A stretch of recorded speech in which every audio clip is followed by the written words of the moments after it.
আসসালামু আলাইকুম। Hi guys, I hope you all are well.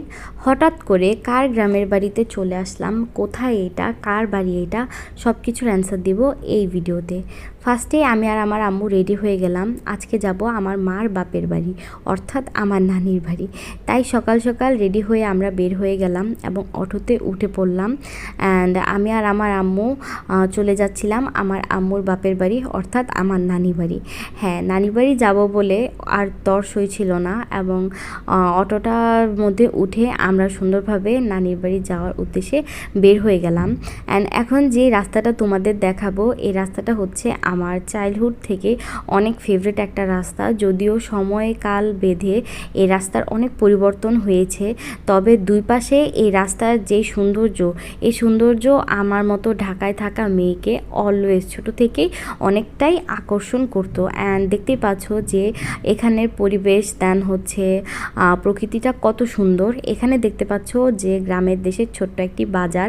এখানে সেলুন থেকে শুরু করে অন্যান্য দোকানপাট সব কিছুই ছিল, যদিও আমাদের ঢাকা শহর থেকে অনেকটা ব্যতিক্রম, কিন্তু দেখতে মাশাল্লাহ অনেক সুন্দর।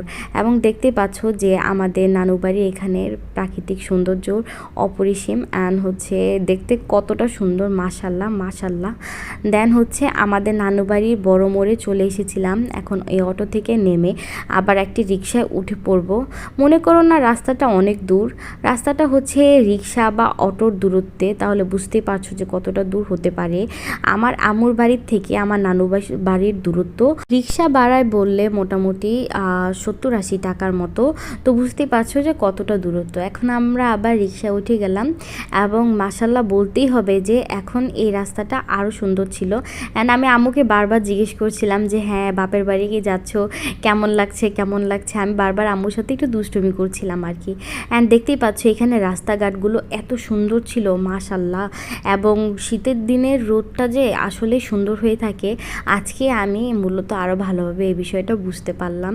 শীতের মধ্যে যখন এই হালকা হালকা রোদগুলো ঘাসের মধ্যে গাছের মধ্যে পড়ছিল, মাশাল্লাহ এত সুন্দর লাগছিল। দেখতেই পাচ্ছ এই রাস্তাটা নতুন করা হয়েছে, তবে রাস্তার দুই পাশটা এত সুন্দর এত সুন্দর, আমি মানে ক্যামেরাটা রাখতেই পারছিলাম না। যখনই ক্যামেরাটা অফ করছিলাম তখনই মনে হচ্ছিল যে আর এটা তো আরও সুন্দর, এটাও রেকর্ড করি এটাও রেকর্ড করি। এমন করতে করতে সারা রাস্তা আমি ক্যামেরা নিয়েই দাঁড়িয়েছিলাম বলতে হচ্ছে ক্যামেরাটা হাতেই রেখেছিলাম অ্যান্ড শ্যুট করছিলাম। দেখতেই পাচ্ছ আমি কত এক্সাইটেড ছিলাম। অনেক দিন পর মোটামুটি নানু বাসায় যাচ্ছি।